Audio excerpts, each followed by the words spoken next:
আমাদের প্রোগ্রামটা ছিল যে ফরিদপুরের সকল গণমাধ্যম কর্মীদের সঙ্গে নবনিযুক্ত মাননীয় জেলা প্রশাসক মহোদয়ের পরিচিতি ও জেলার উন্নয়ন ও সম্ভাবনা বিষয়ক মত বিনিময় সভা। তো এখানে আমরা কিছু অনাকাঙ্ক্ষিত পরিস্থিতি দেখতে পেলাম যে আমরা রাষ্ট্রকে সম্মান করতে জানি, রাষ্ট্রের সম্মানিত চেয়ারে আসীন সম্মানিত ব্যক্তিবর্গকে আমরা সর্বোচ্চ সম্মান করতে জানি। এটা আমাদের পারিবারিক শিক্ষার অংশ, এটা আমাদের সামাজিক শিক্ষার অংশ এবং এটা আমাদের সাংগঠনিক শিক্ষারও একটি অংশ। তো আসলে আমরা আমাদের দুর্ভাগ্য যে আমরা নবনিযুক্ত জেলা প্রশাসক মহোদয়ের সঙ্গে এখনো পরিচিত হতে পারলাম না। প্রোগ্রামটা ঘুরিয়ে করা হলো আমাদের দেশেরই আরেকটি প্রোগ্রাম, সেটা হচ্ছে করব কাজ গর্ব দেশ, সবার আগে বাংলাদেশ। আমাদের মাননীয় প্রধানমন্ত্রী জনাব তারেক রহমান যে স্লোগানে বিএনপি সরকার রাষ্ট্র পরিচালনার জন্য যে ইশতেহার ঘোষণা করেছেন, সেই ইশতেহারের ব্যাপারে আমরা আলোচনা করছি। আসলে যদি মাননীয় প্রধানমন্ত্রীর এই ইশতেহারের অনুষ্ঠান ছাড়া অন্য কোনো অনুষ্ঠান মানে জেলা প্রশাসক মহোদয়ের মানে পরিস্থিতি সভা বাইরে যদি অন্য কোনো প্রোগ্রাম থাকতো আমরা বয়কট করতাম, কিন্তু যেহেতু আমরা রাষ্ট্রকে সম্মান করতে জানি, মাননীয় প্রধানমন্ত্রীর ইশতেহারের বিভিন্ন ইশতেহার নিয়ে কথা বলার সৌভাগ্য হয়েছে, এজন্য আসলে আমরা এই প্রোগ্রামটি বয়কট করলাম না। আমরা অন্যান্য যারা প্রিন্ট এবং ইলেকট্রনিক মিডিয়ার সাংবাদিক এখানে উপস্থিত আছি, তো আমরা রাষ্ট্রকে সম্মান করতে জানি, সে কারণে আমরা আমাদের প্রধানমন্ত্রীকেও সম্মান করতে জানি, যে কারণে আমরা এই অনুষ্ঠানটি বয়কট করলাম না। কিন্তু এটা রাষ্ট্রের জন্য বড়ই হতাশা ব্যঞ্জক।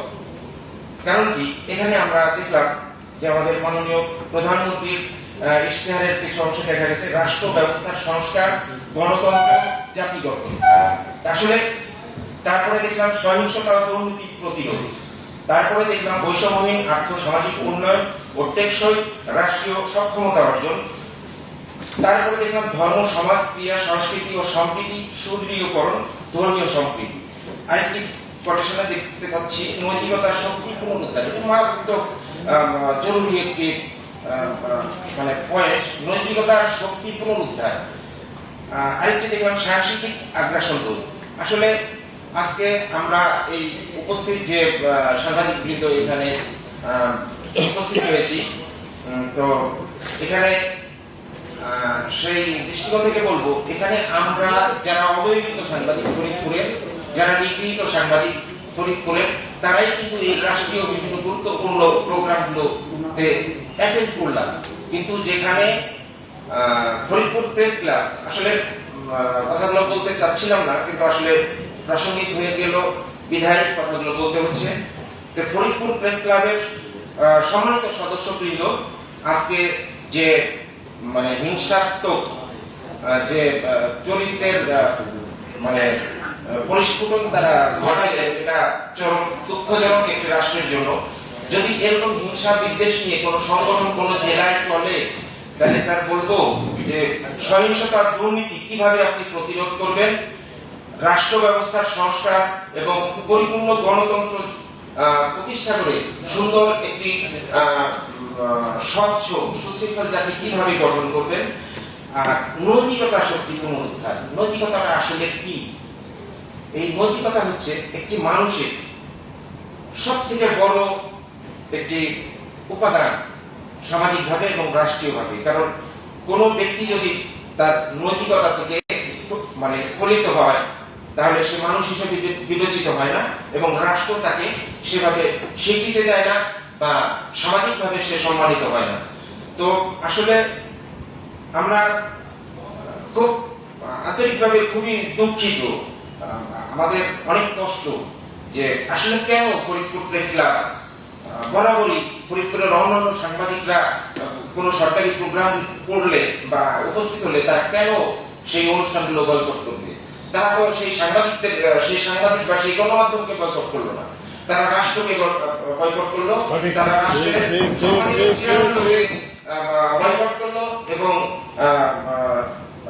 এবং অবমাননা করলো। আসলে আমরা কি শিখছি ফরিদপুর জেলা প্রেস ক্লাবের কাছ থেকে? এভাবে কি আর চলতে দেওয়া যায়? আর কতদিন চলবে? মাননীয় প্রধানমন্ত্রী জনাব তারেক রহমানের কাছে উদাত্ত আহ্বান জানাবো, আমাদের ফরিদপুরের গণমাধ্যমের দিকে আপনি বিশেষ দৃষ্টি ক্ষেপণ করবেন।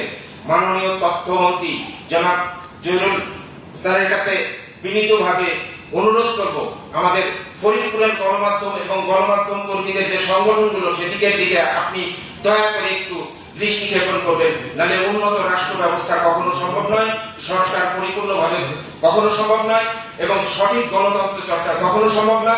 এবং সঠিক গণতন্ত্র চর্চা না হলে একটি সুন্দর সমৃদ্ধ উন্নত জাতি কখনো সম্ভব নয়। আরেকটি ব্যাপার বৈষম্যহীন। এই বৈষম্য দূরকরণের জন্য বাংলাদেশের প্রেক্ষাপট 2024 সালের 5ই আগস্টে যেভাবে পরিবর্তিত হয়েছে, সেই পরিবর্তনের যে ধারাবাহিকতা আমরা সেটি কিন্তু দেখতে পাচ্ছি না। কারণ একটি রাষ্ট্রের গণমাধ্যম যদি কোথাও পুঞ্জীভূত থাকে, কোথাও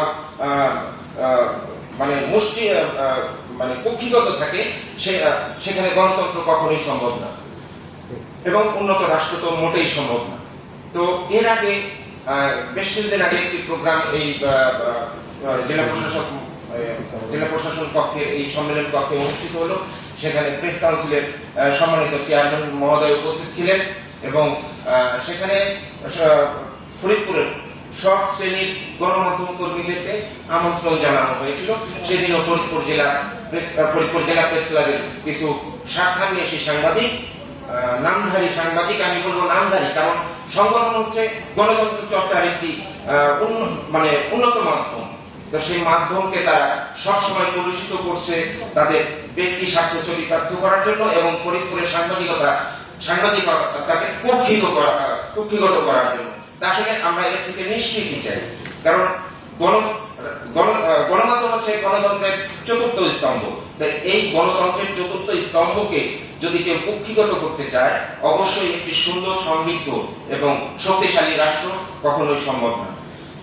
যাই হোক, আসলে অত্যন্ত দুঃখ ভারাক্রান্ত হৃদয়ে বলছি, আমাদের ফরিদপুর থেকে এই ধরনের বৈষম্যমূলক সাংবাদিকতা বা গণমাধ্যমের চর্চা নিমেষেই বন্ধ করা উচিত।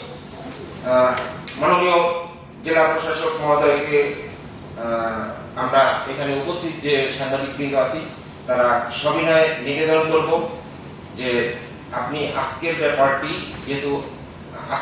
অবশ্যই আপনি যথাযথভাবে, নিরপেক্ষভাবে, স্বচ্ছভাবে মূল্যায়ন করার চেষ্টা করবেন এবং ফরিদপুরে তাদেরকেই সাংবাদিক হিসেবে স্বীকৃতি দিবেন যারা সব সময় আপনাদের এই প্রোগ্রামগুলায় অ্যাটেন্ড করে স্বার্থের বাইরে থেকে কোনো ধরনের কোনো ক্ষমতার আশা করে না, কারো কোনো চেয়ারের সঙ্গে ব্যক্তিগত সম্পর্ক রক্ষার জন্য তারা এই অনুষ্ঠানগুলো অ্যাটেন্ড করে না।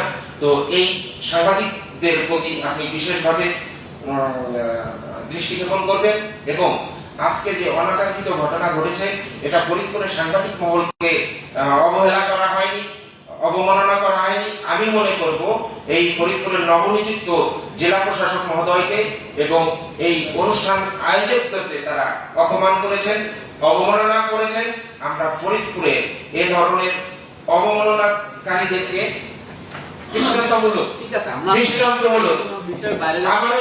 দৃষ্টান্তমূলক শাস্তির আওতায় আনতে হবে। এর জন্য যদি আমরা এখানে যারা উপস্থিত আছি এদের জেল ফাঁস হয় আমরা মেনে নিতে বাধ্য, মেনে নেব, কিন্তু আমরা কোনো বৈষম্য রাখতে চাই না ফরিদপুরের গণমাধ্যমে।